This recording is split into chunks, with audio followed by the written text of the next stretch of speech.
right, so welcome back to the channel, guys. It is me, AD744. So today, guys, we'll do my Euro 2024 quarterfinal recap. So we're going to have a special guest that will be joining us. His name is Matt's channel. I don't know where Matt's is, by the way. I sent the link a few minutes ago. He should be joining. Hopefully he joins very soon. And yeah, we're going to go ahead and get started, guys. We're going to go ahead and get started. So please remember to hit the like button, guys. Hit the subscribe button, guys. And let's try to get up to, let's be ambitious. I think it's time we start taking this a bit seriously. I think it's time we start hitting the likes. Let's get up to 20 likes, guys. Like and subscribe, guys. 20 likes is the like target for today's stream. If you can get up to 20 likes, that'll be greatly appreciated. So let me just let you guys know in the chat, the like target is 20 likes. Like target is 20 likes.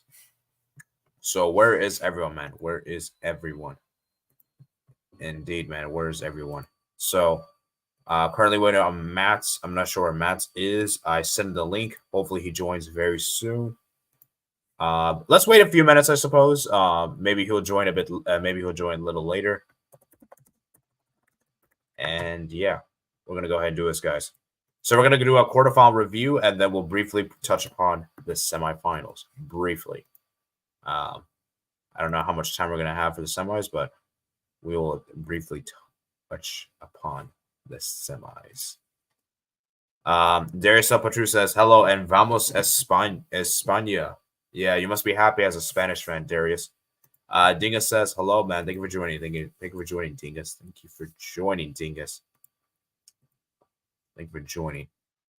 So, we got the guy in the house. Let me do it this way. All right. So thank you for joining, man. Thank you for joining. So we're going to go ahead and get started. And yeah, let me go ahead and share my football. We're going to start with the first game. We're going to go chronological order. By the way, guys, we'll do a Copa America stream later tonight, probably in the evening for my East Coast people. And that'll probably be like close to midnight for you guys in the UK. So we do have some more to go in the afternoon. So yeah. But yeah, we'll do a Copa America one later in the day, but we're gonna do the Euros one and early in the day. So, Matt, before we start, man, how did you enjoy this quarterfinals? Because I thought this quarterfinals was actually pretty interesting. Yeah, I thought overall it was a good watch. I think every game had something interesting going on.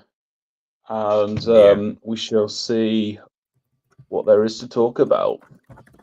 Yeah. So let's start with the first game we got here. It is Germany versus Spain. Now, quick question for you guys. I don't know why this happens.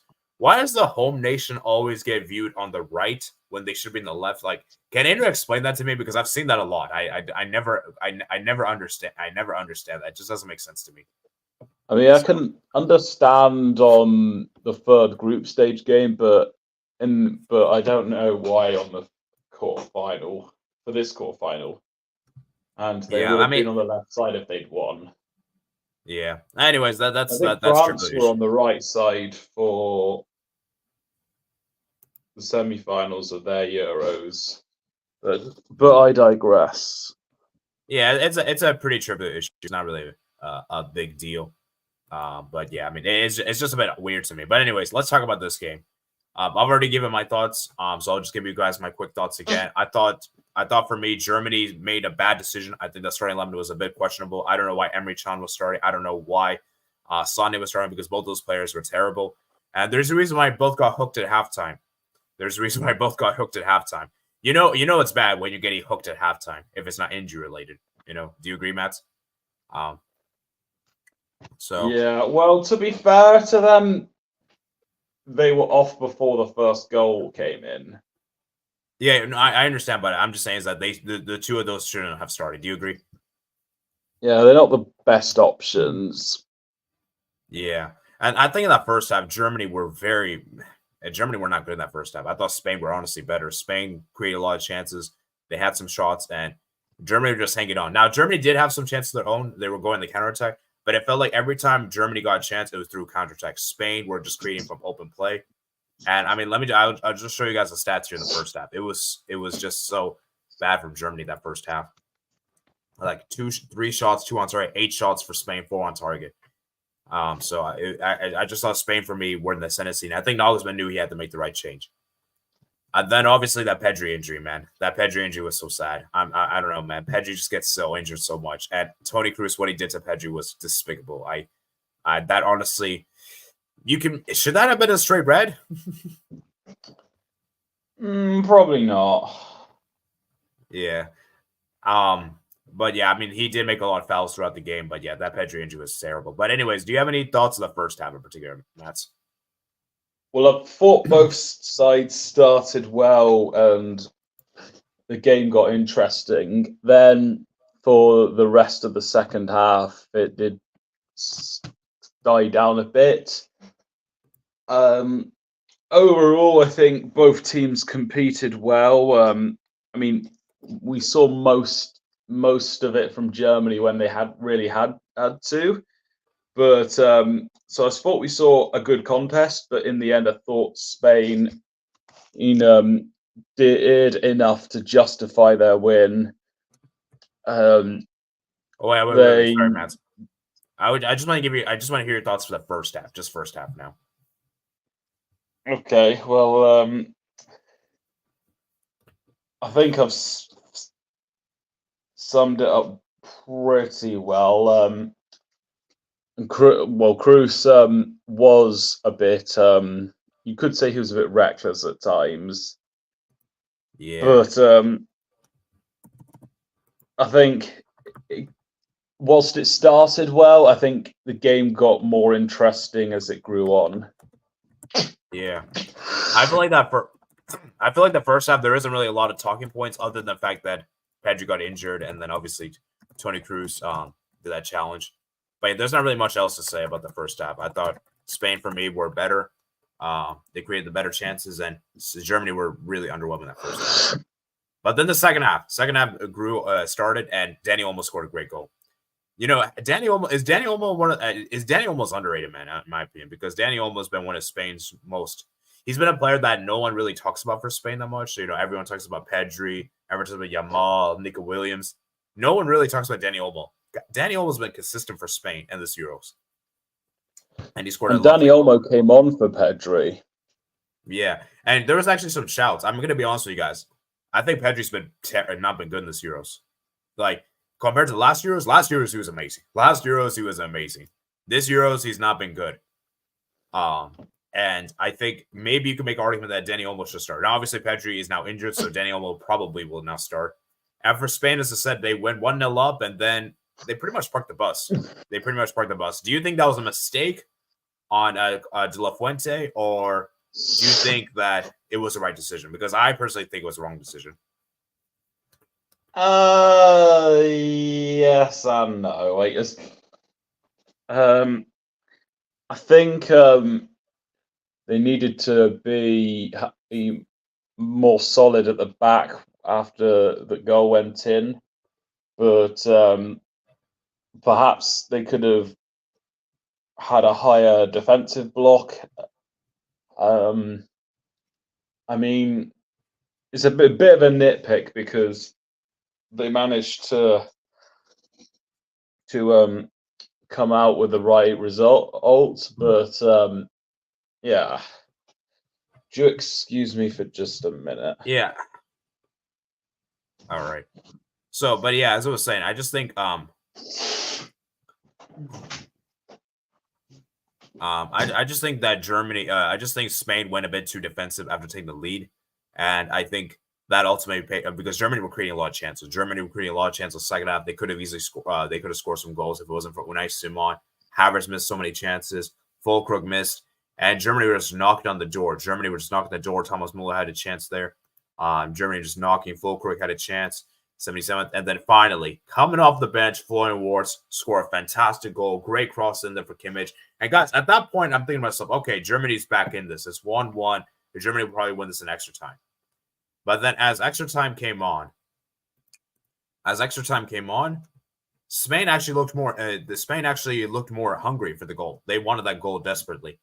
And then obviously we had that huge penalty shout. Was it guys, let me know in the chat, guys. Was it in the first half extra time or second half extra time? I forgot which moment. I forgot which half extra time it was. I just know it was one of the moments. One of the halves. There was a potential shot for a penalty, and yeah, and then obviously Spain had some chances in extra time. They weren't able to get any on target though. And then the second half, man, Germany kept pushing. They kept pushing for the goal. And then Spain, out of nowhere, they score a last-minute goal. It's obviously a great goal from Mikel Merino, great header. You can maybe say Rudiger should have done there better defensively. I believe Rudiger was at fault for the goal because, well, actually, it wasn't directly at fault, but he could have done better with his man marking, giving Moreno so much space and time. And yes, and then Germany had a last-minute chance to equalize right there, full crook in the 117th minute. Let me see. 117th minute. That was a chance for them. 120. No, yeah, 117th minute. They had the chance to take the lead than Spain. So I feel like Germany just looked kind of a bit off in the extra time. Do you think Germany was trying to push for pens in extra time?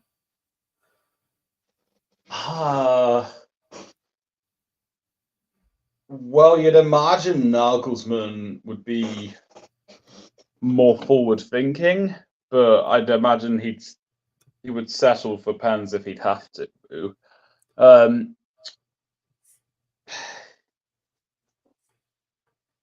I'm guessing Germany were just trying to wait for an area to exploit Spain, and it didn't really materialize.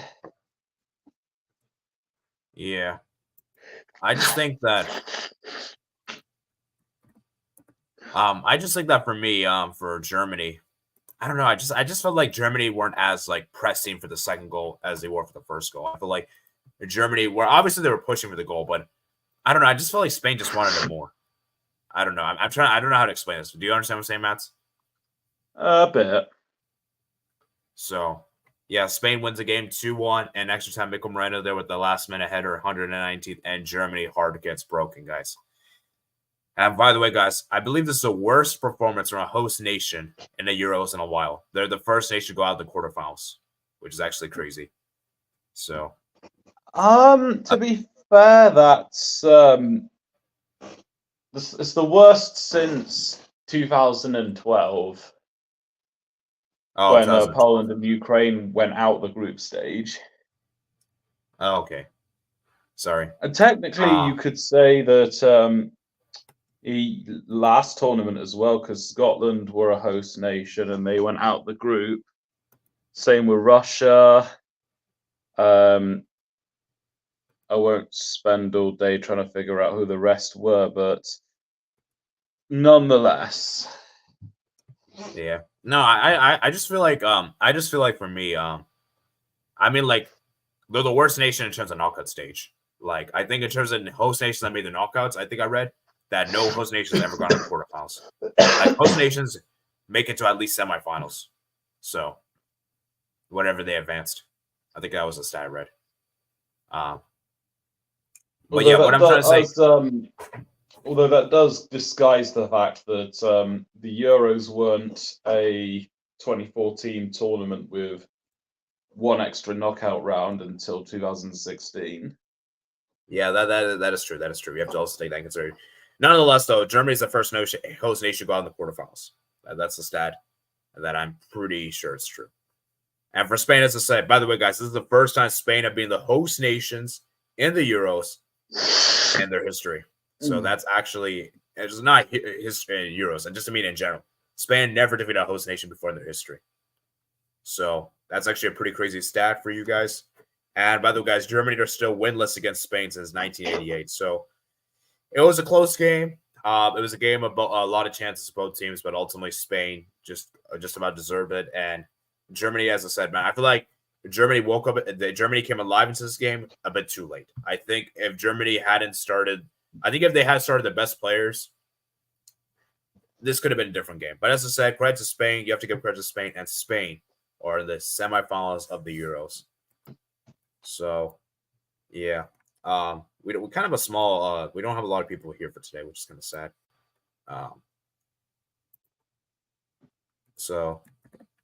Any more thoughts about this game before we go to the comments, Mats?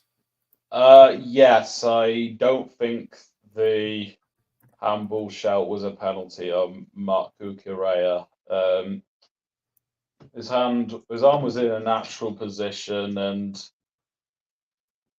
I don't think it was any deliberate attempt,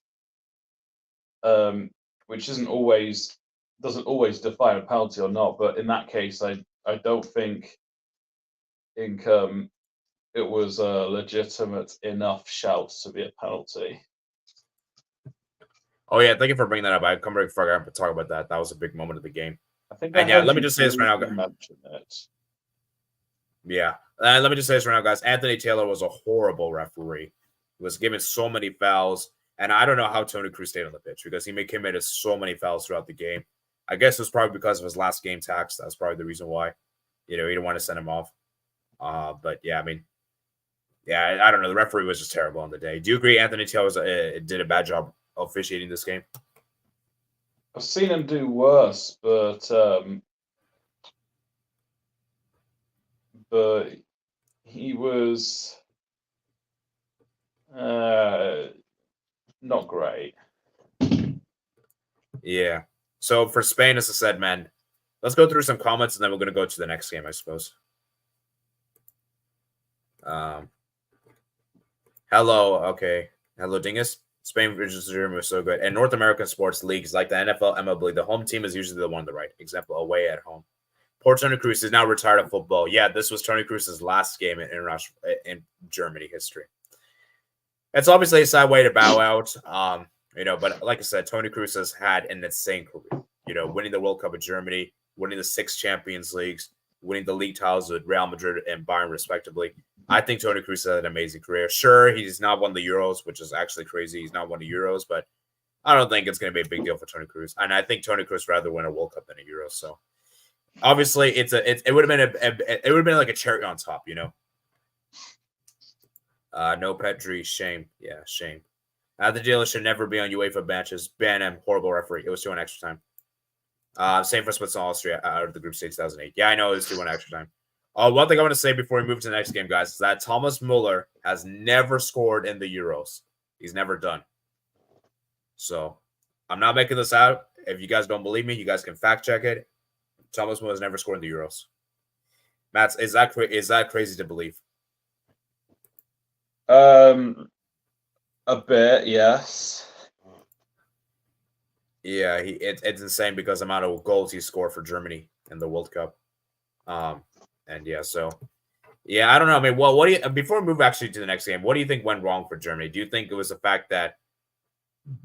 Do you just think that Germany just underestimated Spain, or do you just think Spain were just better? I think Germany competed well, but it's just it just came down to the individual moments. Yeah. Maybe we could also blame Nagelsmann for starting Havertz in this game. Maybe he should start Füllkrug. So, yeah, I don't know. Maybe the lineup was a bit questionable. And yeah, Yamal, man. Yamal was fantastic. Yamal got a great assist there for the opening goal, the Olmo goal, I believe. And yeah, and like I said, De La Fuente, man, he almost bricked it up. Make those substitutions, like taking Nico Williams off, taking Yamal off. It almost costed him. So, for Spain, as I said, man, they just about went through. It was a close game. And yeah, both teams played pretty well. Honestly, in my opinion, you can make argument this might be the best quarterfinal game of the 4. Now we'll move on to this game. Oh, geez, Mats, this was a horrible game. I don't have much to say about this game.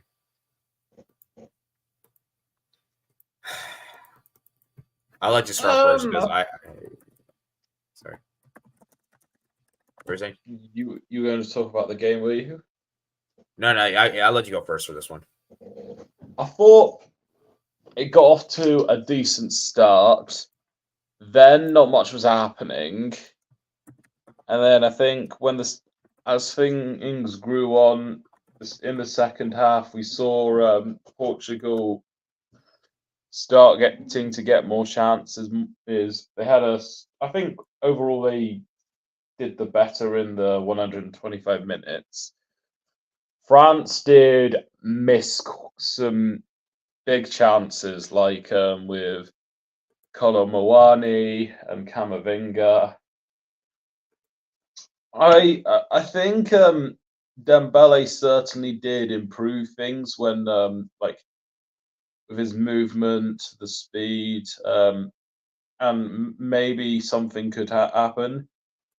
I don't know why he got man of the match, given that in the 120 minutes he he didn't really achieve much in his objective.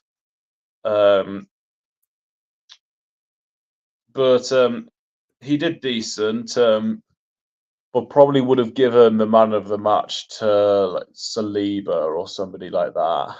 Maybe Hernandez.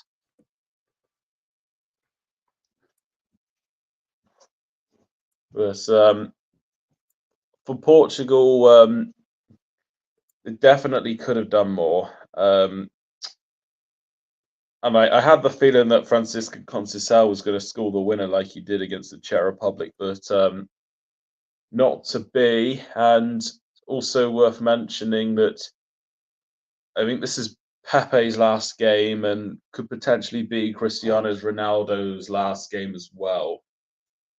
It'll be their last Euros game. I'm confident saying that. I think they'll probably. I have a feeling Ronaldo will definitely go for the World Cup. I'm not sure about Pepe. That's why Pepe I said potentially. So Pepe for sure won't go to the World Cup. I don't think he's going to. Yeah. Honestly, not really a whole lot to say about. Free agent at the moment. Wow. Oh, I did not know that actually. Wow, I did not know he left Porto. So interesting. But yeah, I mean, for Portugal, as I said, France, as I said, man, they're just Didier Deschamps, man. He's just this is just the type of ball Didier Deschamps is. He's a pragmatic coach. He's a coach that is very much defense based. Now, I did make a video on this YouTube short, and people are saying that, oh, you're surprised. Why are you actually so surprised? And France have always played this bad. I'm sorry. I did not see France play this bad in the last World Cup. I did not see France play this bad in 2018. I did not see. Now, obviously, I didn't watch 2016, so I can't really comment. But Matt, you have seen 2016. France didn't play this bad. Griezmann and maybe Payet to an extent was a big part of them playing well. But I don't think they did that bad overall. In 2018, you could say that the only bad game they had was against England.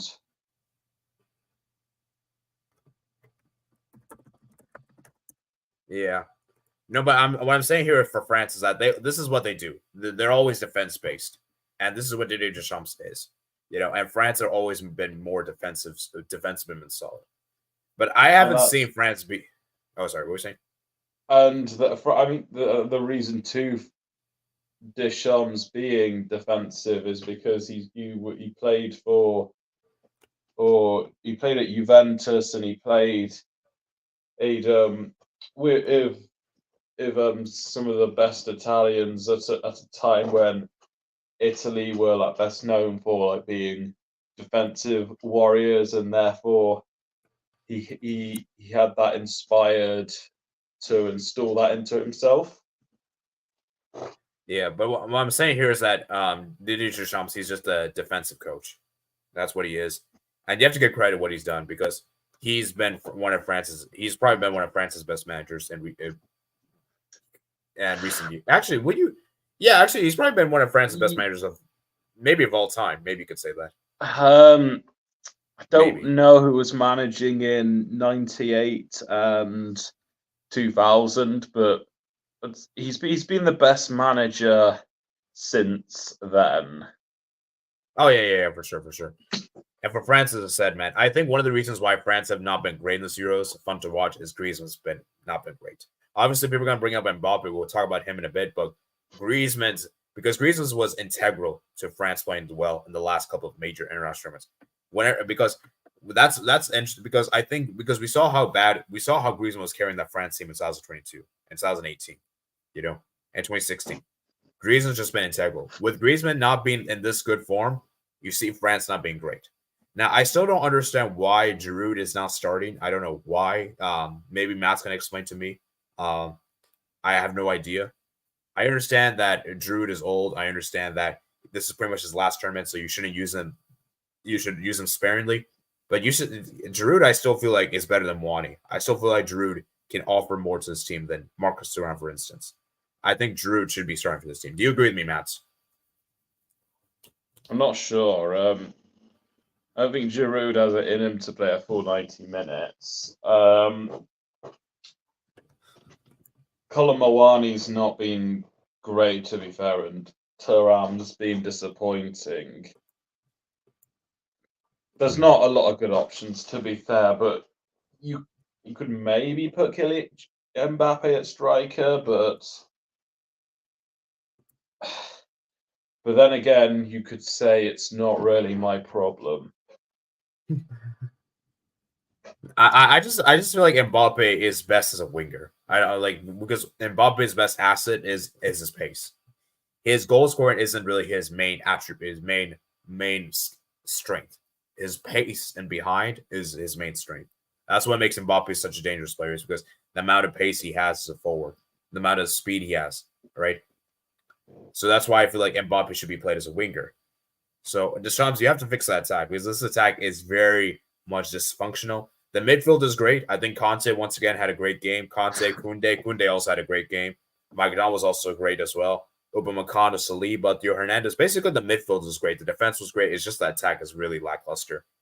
And from France, as I said, man, if they win the Euros without scoring an open play goal, I might have to. The Euros might be a joke if that happens. So that better not happen. Just put it this way. And Matt, do you think it would look bad if France win the Euros without scoring an open play goal? I guess, I suppose. I mean, it'll look very bad on the opposition. Yes. I think that's actually true. Yeah. But for now, we're on hypotheticals for the time being. Yeah. Oh, yeah. We're in the hypotheticals, of course. So, yeah. And let's quickly talk about Portugal. I'll be honest with you, Portugal. Honestly, in my opinion, I thought Portugal were the better team. They created more quality chances. I think France, their just defense was great, but Portugal, as I said, man, the attack for Portugal is so lackluster. Kind of like the same with France, honestly. They're both. I kind of have the same to say, because I'm sorry, Ronaldo Silva. I don't know why he keeps starting. Leao for me is just not being the captain's one factor. Yeah. And Cristiano Ronaldo, man, he had a disaster class this Euros. He was terrible at the Euros. Let's be real. He hasn't scored enough goals. Yeah. And I said this before, guys. I know it's a very hot take, and I know a lot of people will get mad at me for saying this, but I really do believe Ronaldo. I think Ronaldo, that World Cup 2022, that should have been Ronaldo's last international tournament, in my opinion. And I mean, we know the character he has. We know he's going to try to make 2026 World Cup. He has an insane mentality, but I just feel like the more you stay longer, Ronaldo, the worse it might get for you.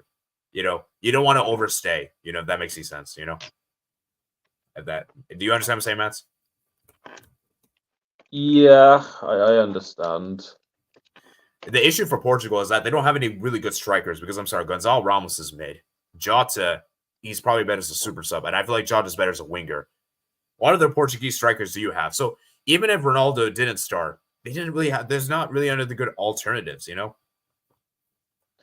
And Gonzalo Ramos has usually been a bench player behind Colin Mawani or Mbappe. So yeah, Bruno Fernandes, and I have to criticize Roberto Martinez. Why are you taking Bruno Fernandes off, especially knowing that you could potentially go to penalties? He's one of your best penalty takers on the team. It's so stupid. Yeah, I don't know. Do you agree with me, Matt, that taking Bruno Fernandes was off was a mistake? Well, when did he get taken off? 74th minute.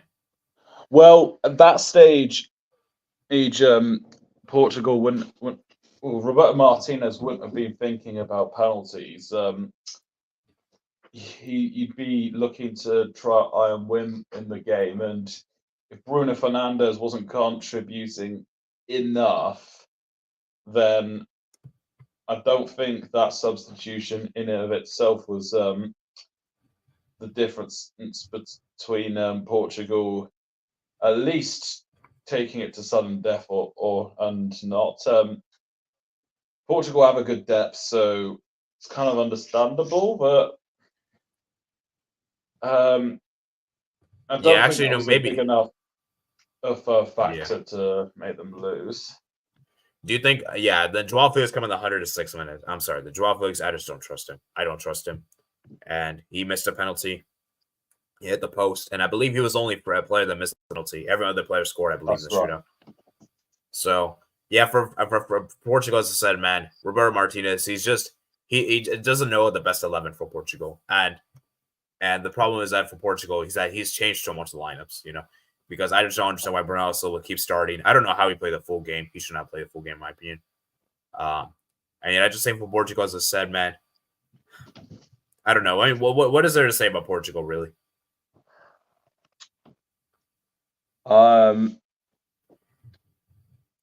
They've got a lot of good players and they have the potential to win the tournament, but I'm not surprised that they've gone out at this round.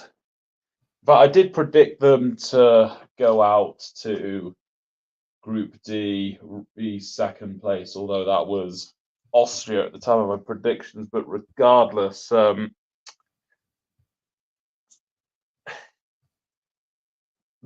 they weren't a team you couldn't be too sure about.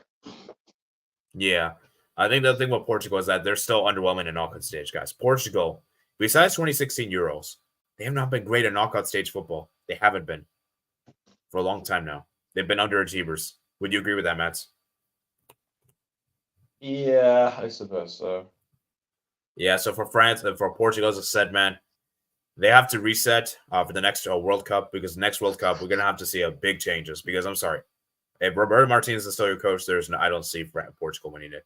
And some other changes have to be made. You have to look for some new strikers, because I'm sorry, Ronaldo just wasn't great in this tournament. And I don't know. Maybe I would still say Ronaldo should still be in the squad, but I'm not sure if he should be a starter for the next World Cup. So, yeah. But yeah, I don't know. I feel like Ronaldo is better he might be better as a super sub, honestly, than as a starter. But yeah.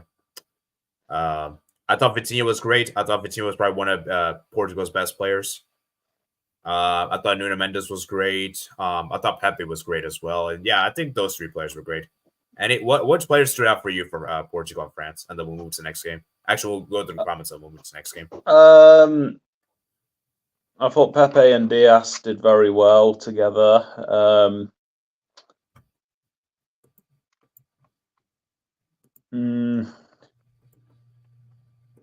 I thought Conceição added to Portugal's attack when he came on. I thought defensively France were good. Theo Hernandez had his moments. Upamecano helped, and I'd have probably given, as I said earlier, I think I would have given the Man of the Match award to Saliba. Yeah. Yeah, and then for France, I thought Conte was great. I thought Koundé was great. Saliba was great.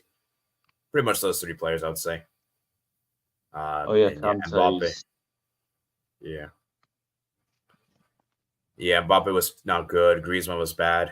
I don't know how Mbappe and Griezmann got those high ratings. It doesn't make sense to me. I guess Magnan was decent and Wani was terrible. Yeah, not really much to say. There's not really a whole lot to say about this game. Do you agree, Matt? Yeah.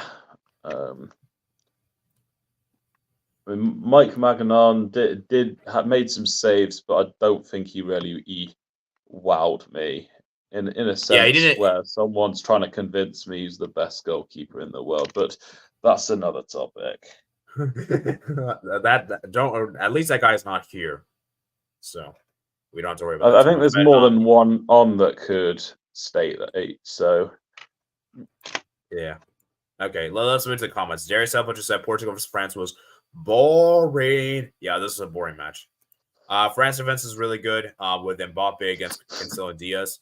No goals for Cristiano Ronaldo in this Euros. Dang, no goals for Ronaldo in this Euros. Dang, that's actually. I think it's just one assist, and that was to Bruno Fernandes against Turkey. And I'm sorry, Turkey were terrible that game. Absolutely terrible that game. So I'm not trying to discredit Ronaldo, but he had a bad Euros. You know.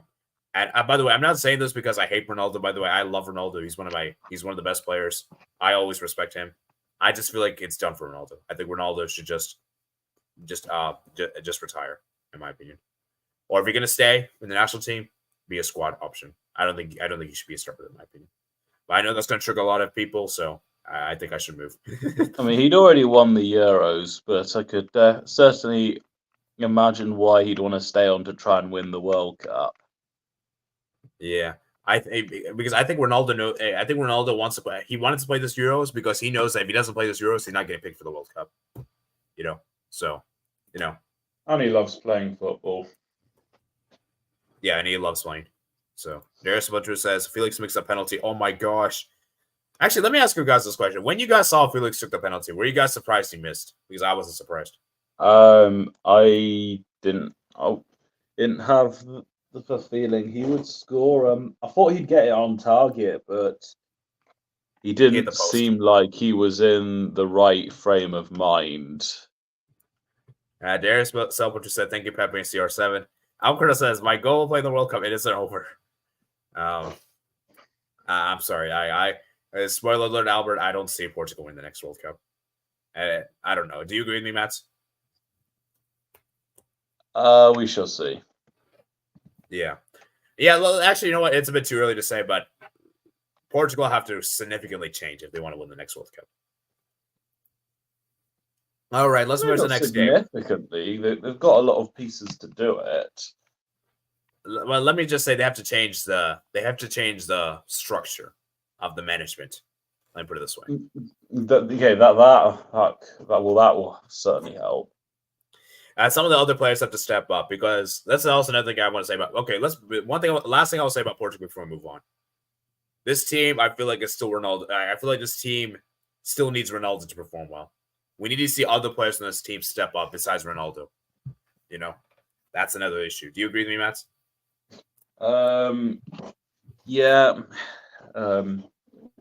We'd have thought that would have happened, to be honest. Yeah, I thought that would have happened since 2016, but it hasn't really happened. The other players really haven't stepped up. Because it was Portugal team that's talented, man. This is a very good team. Like a lot of good players in this team.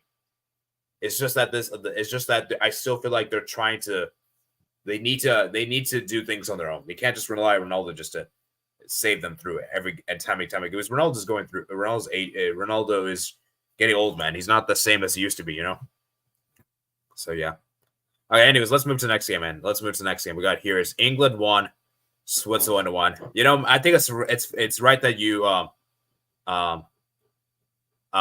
let's start. I think it's right you start with this game first, Matt, because you're an Englishman. And how are you feeling about this game? Because this game was kind of like Portugal, France in some ways, although it did get better. Once Mbola scored the goal, the game opened up. Kind of. I don't think England did very much wrong in this game. I thought the defensive structure and organisation was good. Attack-wise, it was mostly coming from Saka and Bellingham, but when they did try, it was at least that it was an effect. The substitutions from Gareth Southgate. Well, first I'll get to the substitutions that Murat Yakin made. When he made that double sub in the 63rd minute, it changed the game, and Switzerland were getting much better control of the game, and therefore Switzerland were able to find that goal. And Gareth Southgate didn't make any changes until after that point, which he's been reactive with his substitutions, but luckily he managed to England managed to save themselves with that Saka goal. I think the subs, I think they were involved in the build-up play, but not scoring or assisting the goal. Which, by the way, that Saka goal, that's a contender from goal of the tournament. I don't really remember Jan Sommer making saves besides crosses, besides catching and punching crosses, which I don't really count them as saves anyway. But if that's the case that all of England's shots on target have gone in, then could be an exciting prospect against the Netherlands. But I think I thought England were very good defensively and in the midfield, but the attack was okay. Declan Rice definitely had a much better game than he did in the past four. In the first half of extra time, I thought England were the better team. I think they were taking the game to Switzerland and could have maybe scored. And in the second half, Switzerland and were the better team in that extra time. England were more vulnerable defensively during then. And then it came down to penalties, and Pickford stepped up as he's always done for England on penalties, and all the takers they had the right mindset and executed their penalties very well. Yeah. All right. So, congrats to England. As I said, don't really have much to say about this game. Other than the fact that I feel like, actually, I want to ask you this question, Matt. Are you happy that Gareth Southgate kind of completely changed the system? Instead of going four at the back, he went three at the back. Do you think that was ultimately a right idea, or you don't think it really made a difference? For this game, it was. I don't know if that should necessarily stay for the next game or but if we're looking at this game in particular, I think it did suit what we were trying to do in the sense that both from a wide perspective and the fact that you had both Bellingham and Foden in attacking midfield. Konsa had a good game as well. Oh yeah, Konsa was great.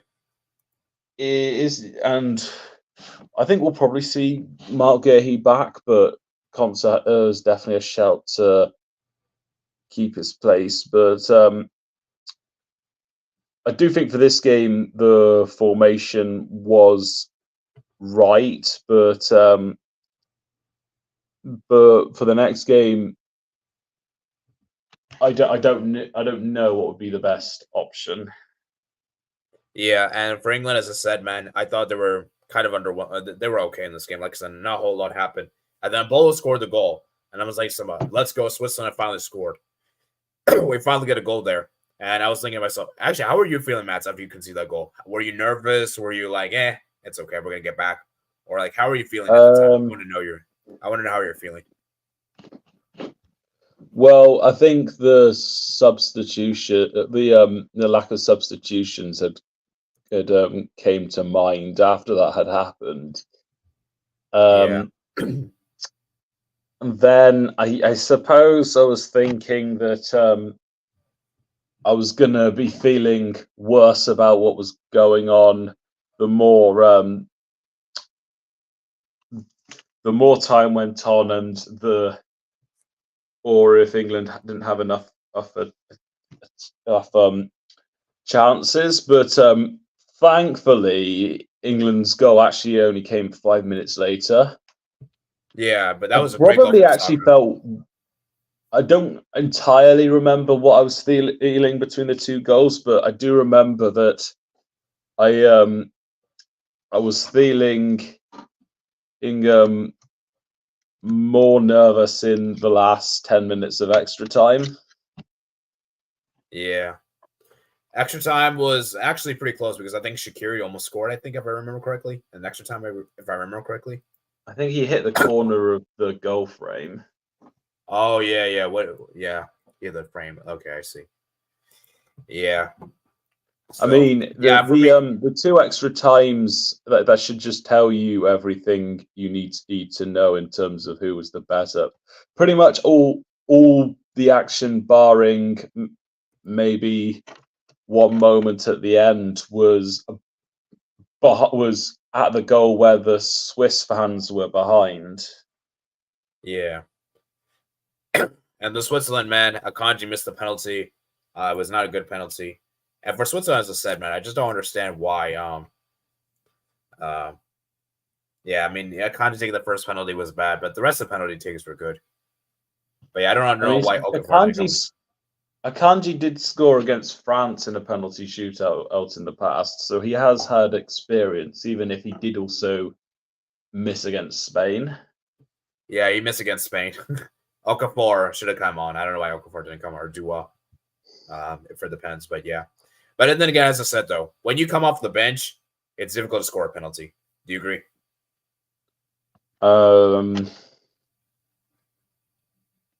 Depends how good you are, really.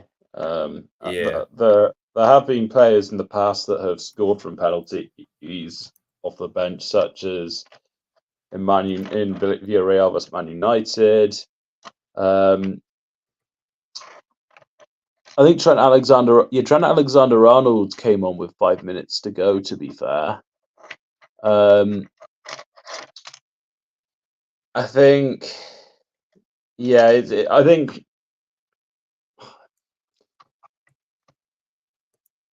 I don't think it's a defining factor. Yeah. And for England, as I said, man, I thought they were particularly good. I thought Saka had a good game. Guys, Saka's been underrated. Do you think Saka is underrated for England? Do you think people don't talk about him enough for England? Because I hear a lot of people talk about Foden, Bellingham, Kane, but I don't really hear people talk about Saka. I don't know. Do you agree with me, or do you think I'm just? I don't think amongst the England crowd, I don't think they're underrating him. Yeah, I think maybe the non-English people are maybe underrating him. Would you Possibly agree with that? Yeah, I thought he had a good game. And Foden, man, I'm sorry, Foden. I don't know. What do you? How do you fix this Foden issue, man? Like, I don't know what to do. Like, how do you get the best? Because it's just not working out, man. I mean, he did have a better game than throughout most of the tournament, but there were certainly some players that had better games than him.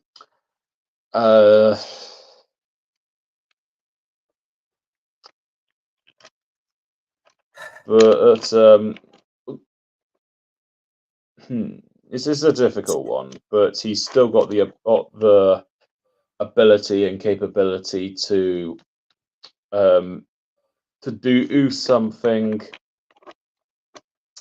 whilst on the pitch, and even if he stays as he is right now, like in that formation or anywhere at the 10. Yeah. See, the thing is, we have this dilemma: is that do you put Foden as a number 10 and Bellingham as a number 8? Do you do that? I mean, that's what Southgate did do when he brought the subs on, but we might see a better version of Foden if Luke Shaw comes in, because then he's able to stay out on the left, which would allow Phil Foden more or to be in the centre more, and then it also benefits Harry Kane too, because then you can get more crosses on both sides. Yeah. How bad is the Harry Kane injury? Is it just like a small injury? He'll be back for the semifinal, or is it easy out for the tournament? I'm not sure. I haven't seen anything about him being out of the tournament. at the time it didn't look major, but yeah, it was probably minor. I was probably minor. I'm sure we'll find out in due course. Yeah, I thought Minu was great. I thought Rice was I don't think Rice was that amazing. I thought he had a good game. He was intercepting a lot of Switzerland's passing, the play in the midfield. Didn't do as well in extra time, but I thought he had a good game overall. Yeah. Then maybe you could also argue Stones was kind of a fault for the England Switzerland goal. You can maybe argue was kind of he could have a little bit. I think Yeah. collectively there was a communication issue for that goal. Yeah. Walker, man, I'm starting to feel like Walker isn't really that good defensively. It's just he's really good with his pace. That's what I'm starting to feel that might be the case for him. Starting to feel that in my opinion. I don't think he works as well as a centre back. But, yeah, I think he's better as a right back. He's better as a right back. Yes, yeah, he's he's certainly more suited to there. I think we see him make more tackles at that position. Yeah. When he has to directly face the opponents with his back to goal, like maybe as a non-right back spot, he's not as good. But it would still be better to play him there than Trent Alexander-Arnold because his strengths lie more offensively. Yeah. But it's worth saying this that Trent Alexander-Arnold's a better player, but as a defender, as a right back, Kyle Walker is the superior defender / right back. Yeah. I thought Trippier was kind of underwhelming. I don't think Trippier was that great, but like I said, he was all right, I guess. Switzerland players. What Switzerland players stood out to you? Oh, excuse me. Well, Rodriguez did well. Xhaka actually had a lot of control of the game. Yeah. I just remembered, guys. Sorry to interrupt, Matt. I remember Xhaka made a huge block. I think it was a huge block in the game. I think it was Kobe Minu. Kobe Minu almost scored. I don't know if you remember that. That was a huge block. So, yeah. Anyways, I'll continue. Freuler was decent. Shaqiri had an impact when he came on. But I guess my answer would be Granit Xhaka. If I was Xhaka's been amazing, man.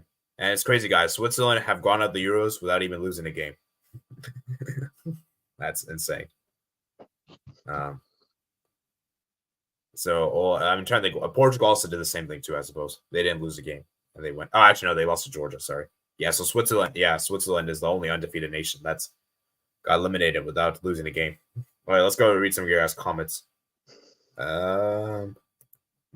I just joined after this show. My show, Viva España, Spain. Thank you for joining. Intended item.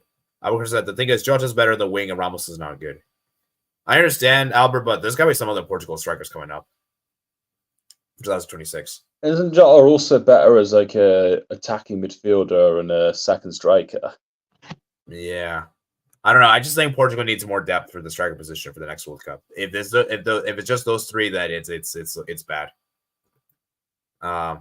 Maybe it's also worth asking the question, and how can Portugal utilize Ronaldo to the best that he can play? I feel like for 2026, I'm going a bit head, but I feel like he might be better as a substitute player. So I don't know. I do think he should take advice from Zlatan Ibrahimovic. Yeah, that might be a good shout. It's coming home. It's coming home. England is coming home. It's the final Berlin. Is it I hope coming home, so. Mats? I hope so. I think hopefully I can say final minimum. Yeah, Beely slash Godzilla says good day. Well, by the way, we're gonna preview the semifinals, but we're gonna do it very brief because we have to round off soon. England versus Switzerland was good, but not the best. Saka was phenomenal against Shaqiri and Xhaka. Yeah, Saka, man. People need to respect Saka, guys. Saka's been one of England's most consistent players, in my opinion. He's been really consistent. I haven't seen Saka been. I feel like every game Saka's played, he's not really had a really bad game for England. Would you agree with that? I'd agree. Yeah, I feel like he's been one of the most consistent players. Matt, does Southgate Stevie still stumbles into a Euro final? Well, if they lose the final, then no. But if he wins it, then I think he's got the license to make the choice whether he wants to stay or go. Yeah, potentially. Yes, Southgate will stay. Lol. England are the third favorites as of now. That might be right. Yeah. I think Spain's ahead of them, and I do think the Netherlands are behind them. France. And then France, I suppose you could put them ahead of either of them. I'm going to say, if Berhalter Southgate is the same person, why is the USA in the semifinal? Good question. You know, I'd actually thought of this recently. I think Berhalter might actually work better as an assistant manager in this, like with John Carver for Scotland, because I think because John Carver, when he was at Newcastle, he was a terrible coach, but as a motivator in the Scottish national team, he's been brilliant. And given that the players like Berhalter, he'd be a good figure for that, especially if a manager has given them a harsh talking to, and Berhalter needs to be the one to motivate them back. But they're getting a bit off topic, but nonetheless, I'd say Southgate's better, but yeah. I mean, they're both very similar, but I think Southgate is. The thing is, Albert, is that even if I don't think USA would have been able to beat Colombia. So yeah, I don't know, but yeah, I mean, yeah, that's what it is. I wish that says Walker. Dele Alli's getting ready for his comeback. Would you want him back to the squadrons? No. Darius Melbridge said Declan Rice was terrible. I don't. Well, he'd probably be. Well, he was terrible against Denmark. Not that great against Serbia, but yeah, he was really bad against Denmark. I do think he yesterday he had a good game and a much improved performance compared to most of the tournament. Yeah, I don't think Declan Rice was that bad. Awaka can either play as right back or as a keeper. True. I mean, he's better. Oh, he'd be better than Ramsdale, to be fair. That's crazy. But anyways, moving on. 10-9 says Slovenia 2. Oh yeah, Slovenia got 4 draws. I forgot about Slovenia. Yes. I forgot about them. Thank you for reminding me. 10-9. So Slovenia and Switzerland. Interesting. So what undefeated teams we have? We have France as undefeated, Spain as undefeated, England's undefeated. So Switzerland, and I believe Slovenia. So 5 teams. Well, yeah. Easy, but Ronnie on the wing. Ronaldo's a winger.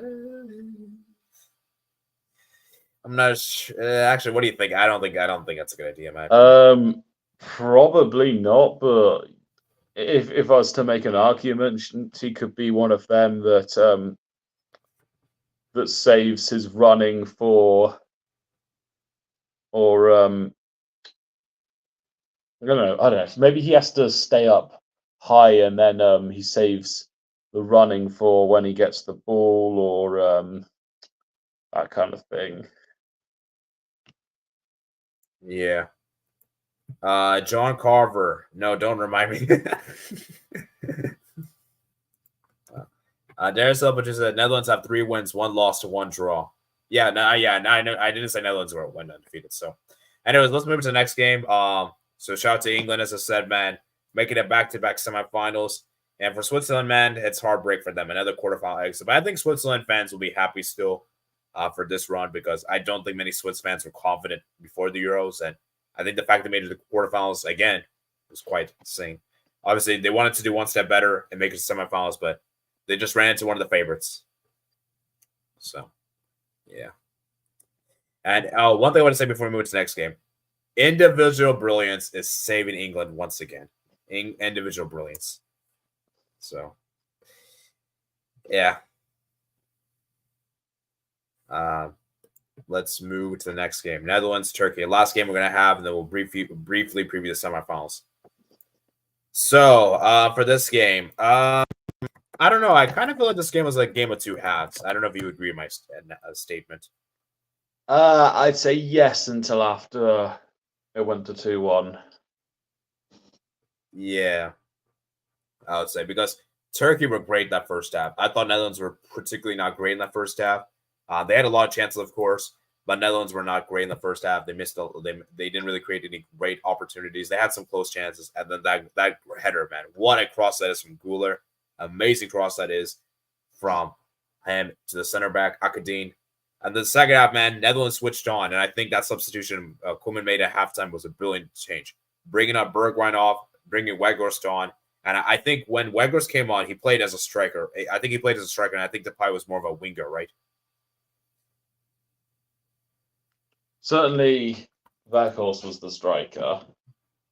Yeah, so I think Depay was more of a winger. And the thing with Depay is that he's still a good player, guys. It's just Depay isn't a good finisher. That's the thing. Like, I don't know if you guys agree with me on that. Do you agree? Kind of. So, yeah, Netherlands got the goal there. Great header that is from Dervai. And then they scored the second goal. Great goal there from Cody Gakpo. It was actually ruled as an own goal because it was a deflection, I think, or I don't know. For me, it was more. I give the goal to Gakpo. I think I was more on Gakpo. And then Turkey. And then I felt like Netherlands just hold on to the end, and then Turkey created a lot of chances. Did you see the last minute? I think Verbergen made a huge save in stoppage time. It was a huge save. It was almost like the Austria-Turkey game. It was almost that kind of save. I don't know if you saw that, Mats. That was a huge save. It was an important one. Not as impressive as the save against Austria, but it was still key and lucky enough that Turkey weren't able to score from the rebound. Yeah. So, I think what do you have to say about this game? There's not really much to say, I don't think, right? Well, it was a game where I thought Turkey were the better in the first half. They had control. I don't really remember many chances in the first half from the Dutch. And then in the second half, Turkey did sit back a bit much, which did invite the Netherlands to attack more. The halftime substitution from Ronald Koeman was an excellent one. And we didn't see Turkey really threaten much until it went to 2-1, and then we saw them be more proactive, and they had most of the chances for the rest of the game. I think what we also saw is that this game, maybe also the Netherlands-Austria game, it's a blueprint as to how England can beat Netherlands, which I can mention more when we get to the preview. Yeah. So, yeah, I think for Netherlands, as I said, man, not the most convincing, but you have to give credit to Netherlands because they showed character in this game. because I believe I don't know if you agree with me, this Matt, but I feel like whenever the going gets tough for Netherlands, adversity hits them. Netherlands usually just don't come back. They just don't have the character to come back. Do you agree with that? Yeah, sure. I mean, the Austria game is an example of that. Yeah. And I just feel like for me, Netherlands, they showed character because Turkey, as we know, were extremely motivated. They were playing for they were playing so well. The fans came up with their numbers, and the atmosphere of Turkey is just insane. You know, the German court thing. And I just think for Netherlands, man, they showed up on the day, they got the win. And for Netherlands, as I said, man, not really convincing, but they get the win, and that's what really matters in tournament. It doesn't matter how you win; it's about winning at the end of the day. Do you agree with that, Matt? Yes. So, yeah. Like I said, for Turkey, as I said, man, maybe the suspensions did hurt them. Maybe Demiral not being there because obviously I don't know if you guys know he had a 2-game suspension for his celebration, which I'm not going to get into. But yeah, he was suspended, and obviously I think Kochu and I think another Turkish player I think was suspended if I remember correctly. So yeah, but yeah, for Netherlands, man, shout out to them. They got the win, and yeah. So let's now go ahead quickly just do our semifinal preview, and then we're gonna round off here. So I'm gonna drop my predictions video later tonight, guys. Later tonight, I'll be dropping my predictions video. So let's talk about it. So we got Spain versus France. So Matt's man, how do you feel about this match? Because this is the one. This is an interesting one, I think. Definitely, Spain have been the better team in the tournament. I think they're going to have most of the ball, most of the chances. Can France resist what Spain have going forward? Spain have two of their starting defenders suspended, which is critical, and it's on Mbappe's side. But then again, we haven't seen Mbappe play that well this tournament. His best since getting the broken nose, the best game he probably had was against Belgium, because he was able to cut inside and have some shots at goal. I don't know if we will see the best of Mbappe with the mask on, because the mask it looks as though it's got weight. It's like it's got extra weight that could be slacking him, and it's also restricting his vision. So therefore, he can't be at his best with it. I don't know what other if he can have any other alternatives, but I think that could work in Spain's favour. I think we will see a tactical battle, and that will probably be the main decider as to how this game will go. But I think if that's even, I would expect Spain to win simply for the quality, the confidence, and certainly Yamal and Williams are difficult players to stop. Yeah, I see. The thing is, like I'm gonna give it. And also, we haven't seen Upamecano being tested to like a great degree, and he hasn't been, great for Bayern Munich. Yeah. Okay, so I'll give a quick spoiler for how I think this game could be viewed. I'm not gonna give a prediction, but I'll just tell you guys my thoughts. I feel like Spain is the protagonist in this game. I feel like they'll be the team that I think more people want. France is like the antagonist.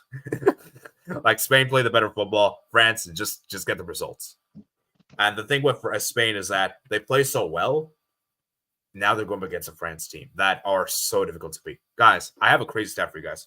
France are yet to lose a match at 90 minutes in a competitive game of an international tournament since Germany did to them in 2014. That is crazy. That is insane. So if you're gonna beat France, you're gonna have to probably go 120 minutes. So, and it is, and seeing as you've put out the protagonist-antagonist narrative, given that the Brothers Grimm is German and a lot of the famous fairy tales have come from Germany, then this tie could be called the Fairy Tale of Bavaria. Yeah. So I just think that for me, it's so difficult to call because I really feel like it's going to be very interesting to see how Spain do, because I think Spain, for them to win this game, they have to score first. I think they have to score first, because I think if France score first, it's going to be really tough for Spain, because France will go probably defensive. Do you agree with that? Yeah. So, and I think Attendant Item actually brings up a great point. Well, actually, let's go read the chat real quick, because he actually asked some points about this game, which I think is interesting. Turkey was horrible. I think it might be harder for France to score if Spain go in front. Yeah. Darius Elbich said Turkey was horrible with Hakan Çalhanoğlu. I don't think Hakan Çalhanoğlu was that bad. I don't think he was. Netherlands did very well with Stefan Devay, who was man of the match. Yeah, he was probably the man of the match. Yeah. Spain versus France is a revenge for 2021 for Alvaro Morata. Oh, yeah. Do you guys remember that Nations League match? It was a Nations League final. I think Spain versus France. That was a controversial game because that Mbappe goal shouldn't have stood. I remember that game. But that wasn't Morata's fault. Yeah, I don't know why. Yeah, Matt, do you remember? I think he's talking about that 2021. I think he's talking about this. Maybe. Did you watch that game? I think that was involving Laporte. Oh yeah, Laporte. Yeah. I know France's defense is better than ours, Spain, but we haven't seen how France do when they go 1-0 down. Whereas we see Spain show fight versus Georgia and Germany. That is true. How will France do in a losing position? Will France be able to respond? Because we're yet to see France respond from a losing position. Yes. So, that's a very interesting. See, this is a tough one. I don't know, Matt. Do you agree with my labels? Like Spain is like protagonist and France like the antagonist. Yes, I do. Yeah. By the way, I don't mean this to discredit the French people. This has nothing to do with the French people or anything like that. I'm just looking at the national. Okay, just so you know. Just so you know. Okay, just so you know. Just so you know. Okay, and this has nothing to do with the people of the country. Okay, just looking at the way they play. Okay. I think the first goal in this game will be very important. I think it's Spain's attack versus France defense for me. I think first goal ends up winning the game, in my opinion. Yeah, this could make a 1-0 win. I think that's very well could happen. Yeah. And by the way, Spain, you don't want to take this to pens. Spain is not good on penalties. Don't take this to pens. Spain is not good on penalties. So I wouldn't take. Actually, do you think Spain can beat France on pens?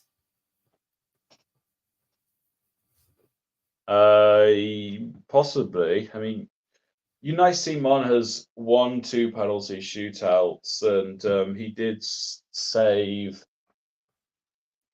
I can't remember who it was he saved, but he saved a penalty in the Euro semi-finals last time when they lost. Oh yeah, I just think France. I just think France is favorites if it goes to pens. Possibly, yeah. I don't know, but it's a tough one. Only Neymar and Carvalho are out. Oh yeah, now Morata. Broadcast got that wrong with him. Now I thought Morata was suspended due to yellow card accumulation. I'm not sure with Morata, but I know the 2 defenders Tendai mentioned. Oh yeah, they're out. They're both unavailable. For sure. Yeah, I did say, could we see Grimaldo left back and put Cucurella right back to defend against Bobby? See, Cucurella right back. Is that a good idea? I've not seen him play at right back, so I don't really know. Yeah, I feel like I don't know, man. Is there another better Spanish right backs? I mean, couldn't you put Nacho, but you have to put Nacho because Neymar suspended. Yeah, that's the thing. Even though Nacho has had experience playing at right back. Yeah. Let me actually look at Spain's squad real quick. Let me look at the squad. Yeah, let me look at the squad. So Jesus Navas. I'm sorry, you don't want to put Jesus Navas. I I think mean, that'll be a he terrible spent idea. most of his career playing as a right midfielder. Yeah. I don't think Jesus Navas is a good idea. Yeah, Spain. You're gonna have to probably put Cucurella right back. You're gonna have to probably do that because Nacho's gonna have to play in center back. I mean, I guess you could put Vivon, but I don't think Vivon is that amazing. I would rather just, I don't know. I guess we have to go for the risk. I think it depends on how Deschamps plays Griezmann. If he's centrally, then I think France could do better, in my opinion. But let's see. Yes, I think Griezmann is better centrally. He's not good as a wide player. He's not good as a wide player for France. He's better centrally. I don't remember Griezmann playing out wide. Okay, the last two games, France played 3 centre midfielders, and it was 2 strikers, and Griezmann was between them. Yeah. Tendai says Viva España. SS. Spain will win 2-0 over France. De La Fuente is a better manager than Deschamps. I'm sorry. I actually have that same prediction. Might consider 2-1, but I'm sure things will be final once Sami Ikiani's Twitter prediction comes out. Contest. I'm sorry. At the moment, I'm thinking 2-0. I'm sorry. You can criticize Deschamps all you will. Deschamps is a better manager than De La Fuente. I don't agree with that second part. I'm sorry. Sure, Didier Deschamps plays terrible football. I would say if you're looking in terms of play style, which one plays better football? Obviously, De La Fuente plays better. But in terms of manager, I'm sorry, Didier Deschamps is clear. It's not. I don't even think it's debatable. I think Steve will give a good argument. And you could also wonder, if this is of all time, then yes, Deschamps is better. But if you're going off right now, then currently, yeah, you could say De La Fuente is better as of right now. Okay, currently maybe you can have an argument, but all time definitely not. All time definitely not. If you're making all time, if you're making all time, you're just stupid. You're just stupid if you're making all time. I'm sorry. Now, currently maybe. Yeah. Let's see though. Let's see the Spain-France game. That I'll give you. If De La Fuente beats France, then maybe we can make argument. But until then, I think Deschamps is still better because I think France will be the toughest team Spain will play against. Do you agree? Yes. Yeah. And I think I think this will also be France's toughest test, I would say. I think Spain will actually give them the biggest challenge. So, also Spain versus France played in Germany 2006, and unfortunately France won. So maybe somewhat funny revenge in that regard. That is true. Where was that game for the record? Because this one was in Munich. Well, I think I don't think Munich hosted any of the semi-finals in 2006. Let's see.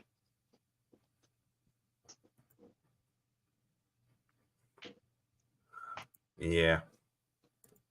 But there's also that France returned to Berlin like in 2006. But there's a bit of revenge arc with Spain finally overcoming France. Albertson says, I think France will frustrate Spain. The game will be decided after extra time or on penalties. According to Wikipedia, Morata. Yeah, that could definitely very well happen. According to Wikipedia, Morata isn't out. It was a Hanover. Munich hosted France 1-0 Portugal 2006. So, yeah. For Spain and France, I don't think France have any suspensions for the semifinals, so they're good to go, I think. So, yeah. All right, let's move to the other game. Then we'll round out after this game.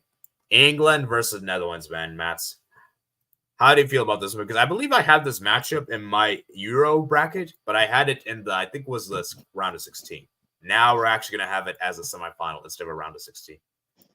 So, I don't know who's the better. I'm not sure who's exactly the better team out of Netherlands or Switzerland, but I feel more confident against Netherlands.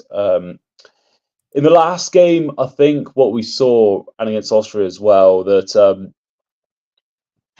the Dutch are defensively vulnerable. So if England have most of the attacking chances, or even just control possession, then I think they should win. But if the Dutch have more possession and are able to create more chances, then that plays into their strengths more. And I think that's what we saw in in that game against Turkey, where when they took control of the game, they were the better team. But when they didn't have possession, you could go out at them, and I think they did have a good game against France, but in terms of winning, I think they've only really been convincing against Romania. Poland to an extent as well, but Poland caught them out on a set piece goal. So this is definitely a beatable side from an England point of view, but England still need to get their preparations, tactics, and individual quality to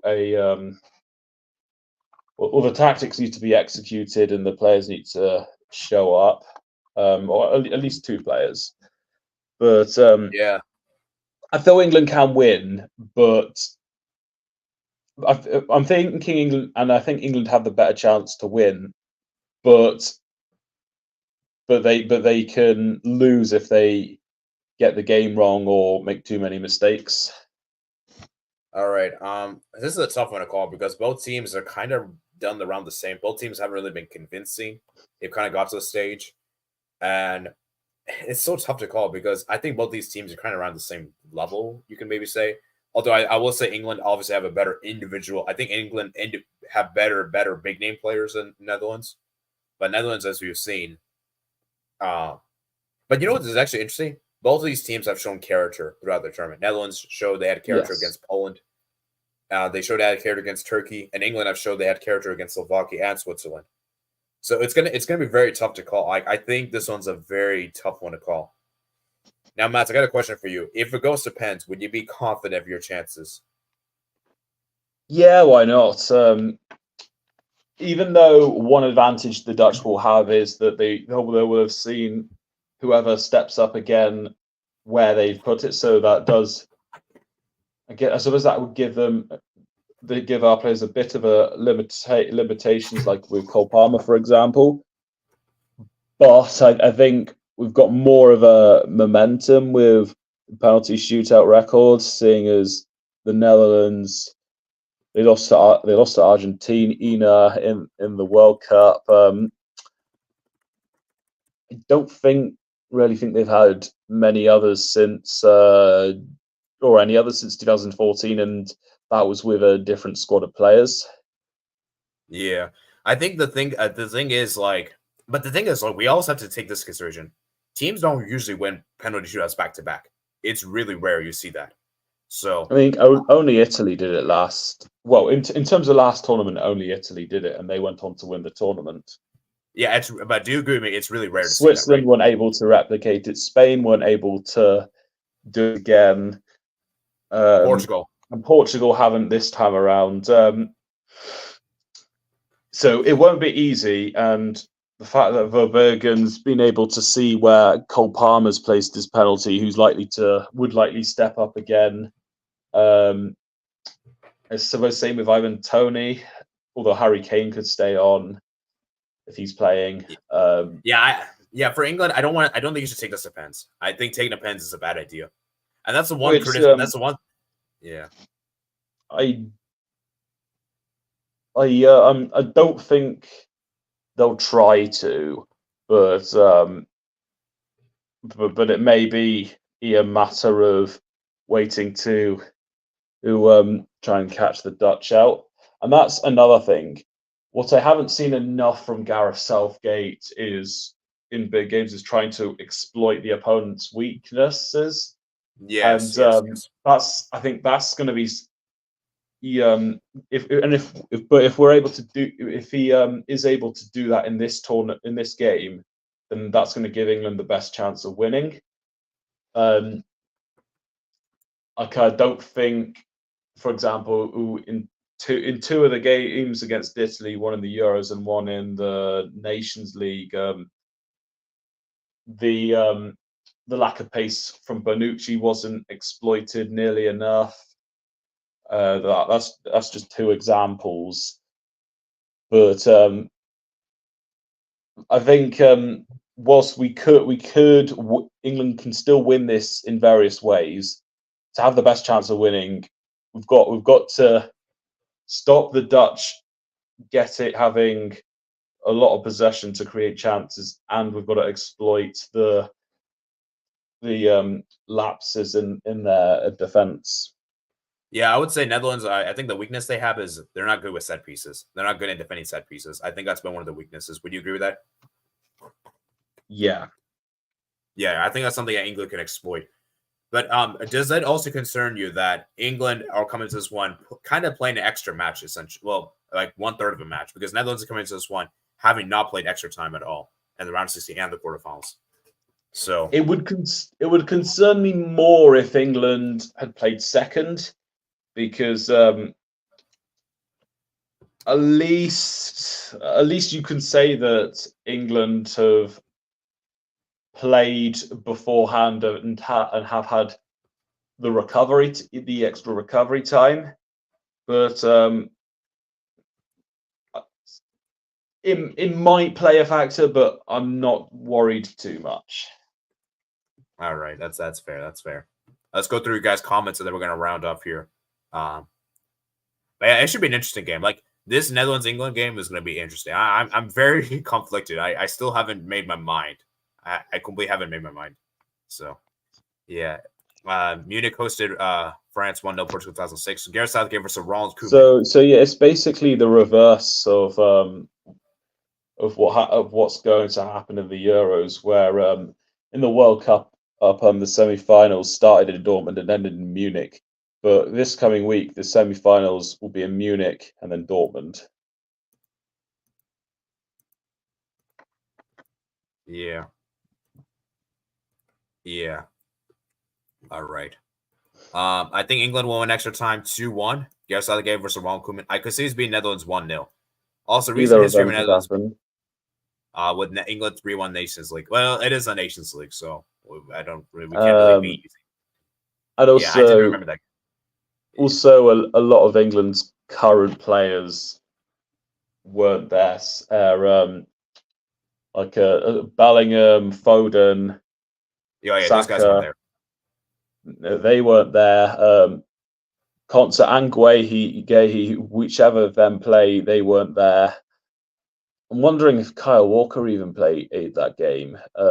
Yeah, I think it did. I checked earlier. So I mean, Coleman was the manager of that game before he went to Barcelona, but I don't know how much of the Netherlands team were playing there. Yeah, I mean, we could quickly look at it if you really want. But like I said, it's just a nation. It's a nation. It did go to extra time, though. Yeah, it went to extra time. So yeah, Walker was there. But six of the players in front of the defense. Well, the 5 out of 6 of the players in front of the defense are not even in the squad. Yeah, like I said, guys, this is a very different 11 for both teams. So I don't think we should really use this game to really make judgments, for this encounter. But yeah. Plus, I feel like winner in extra time. Yeah. I feel like winner versus Spain versus France ends up winning the Euros. Possibly. Yeah, they're probably the favorites. Let's put it this way: England versus Netherlands is a revenge of 2019 for Harry Kane against Virgil van Dijk.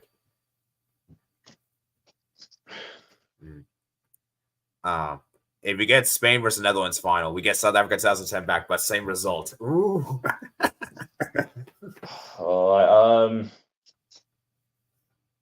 As long as the game's better, because that final was not very good. It was just the Dutch losing control, fouling players, the Casillas save, and the Iniesta goal.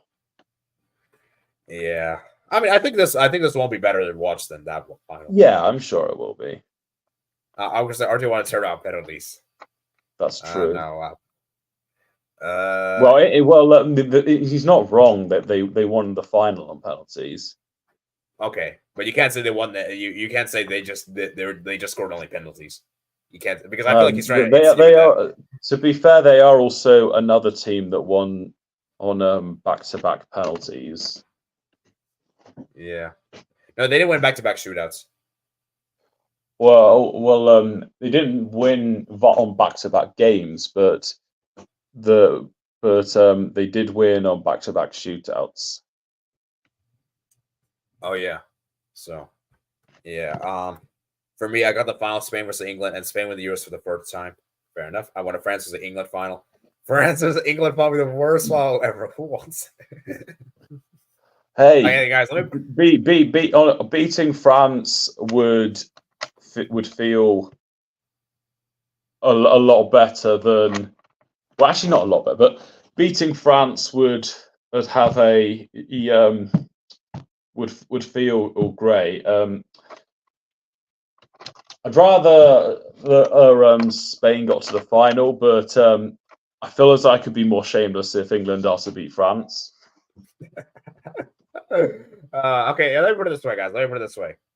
A France-England final will probably be a bad game to watch, but it'll be a huge game in terms of narratives. In terms of a narrative standpoint, there'll be a lot of narratives that final. I believe that final is actually the most narratives of all the four. Possibly. Of all the four. Yeah, of all the four combinations. So, in terms of narratives, that will be the best narratives final. If you want narratives, you care about your agendas and all that stuff, then that's probably your best final. But if you actually truly care about... Oh, yes. I thought you finished. I'm almost done. Keep going. In terms of watching, probably Spain-England's probably the best final you can ask for in terms of I think I would agree with that. Yeah. So what were we saying, Matt? One narrative that could be worth bringing forward is that the Euro under-21 finals was England versus Spain. So, Darius Delpatru says, "Please no England versus France. That'll be one of the most important finals of all time." Alcott says, "I'm sorry, but I don't want to see Netherlands in another final. Just to bottle it." Wow. Dang, that's crazy. Why did Netherlands do? They also lost in that Nations League final when it was against Albert's beloved Portugal. Yeah, well, Portugal are the home team. Yeah, Spanish English. Sure. There's which says, Albert, I need Mbappe to win the Euros. I'm all about my narratives is low. Wow. I guess the Kane winning a trophy narrative. I guess the saying is, if you can't beat them, join them. So I guess that's what Albert is doing. Oh, man. Albert says, if we rematch the World Cup semifinal. Boo says, didn't know you were live, man. Yeah. I don't know. Yeah, I tried pinging people. I guess I guess you're going to have to watch the replay. Pookie says, sup, guys. Albert says, if England wins it, Guehi, I don't know if I'm saying it right. He'd be one of the best English center backs. Wait, do you mean of all time? I think he's trying to mean all time. Definitely not of all time. But there's an argument about him being best English defender of the tournament. But time will tell. We'll see if he gets his place back. Yeah. Pooh says, honestly, the most fun final would be Spain versus Netherlands. Maybe you could say that, actually, because England don't really play that good, to be fair. They're not that good. Although, if it is France versus England, then it's going to encourage at least one of them teams to go for it. Yeah, actually, you know what? I changed my mind. I think Spain versus Netherlands would be a better final to watch than Spain versus England. I personally won't agree with that, but I'm not going to try and change your mind. Yeah, I think I actually would. I think I actually change my mind. Mass is right. Let's finally give Kane his trophy. Albert says, Wookie. Albert says, I'll be rooting for England. Fair enough. England wins the Euros with Kane. Heck no. It's possible, man. It's possible. It's possible. You know what? What else is a Wookiee? Who else is a Wookiee? Whoa. Chewbacca. Wow. Wow. I'm gonna say English suspend the following. I'm realistic. All right. So guys, we're gonna round up here, guys. I'm thinking that final too, and also that was my final at the start of before the tournament began. Yeah, we'll see if that final comes to fruition. But yeah, so we're gonna round up here, guys. Hope you guys enjoy. We've been here for around an hour and 35 minutes, so feel free to go back at the replay. There's times to skip free description for you guys if you guys want to see the replay.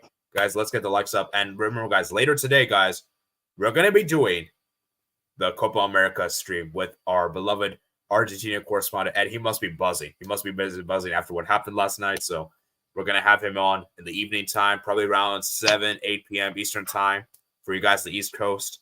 And for you guys in UK, it's gonna be pretty late for you guys. So I don't know if you could join, that'd be great. If not, you can always watch replay.